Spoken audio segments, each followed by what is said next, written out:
शिरोली दुमाला तालुका करवीर येथे गोकुळचे माजी चेअरमन व ज्येष्ठ संचालक विश्वास पाटील यांच्या अमृत महोत्सवी वाढदिवसाच्या निमित्ताने मातृपितृ पाद्य पूजनाचा कार्यक्रम संपन्न झाला।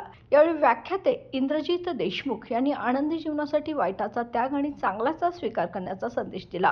कार्यक्रमात योग शिक्षक दत्ता पाटील यांच्या मार्गदर्शनाखाली पाद्यपूजन पार पडले। विद्यार्थ्यांनी यावेळी मानवी साखळीतून 75 आकार तयार करून मेणबत्ती प्रज्वलित करून विश्वास पाटील यांच्या अमृत महोत्सवी वाढदिवसानिमित्त अनोख्या पद्धतीने शुभेच्छा दिल्या। यावेळी अनेक मान्यवर उपस्थित होते।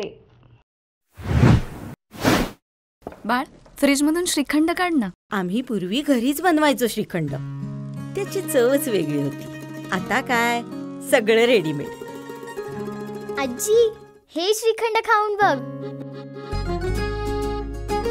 आज तुझ्या आईनं घरीच बनवलं की काय? हे आहे गोकुळचं श्रीखंड। अगदी जिभेवर रेंगाळणार। जिभेवरच नाही तर मनावरही रेंगाळणार। गोकुळ श्रीखंड, मनावर रेंगाळणार।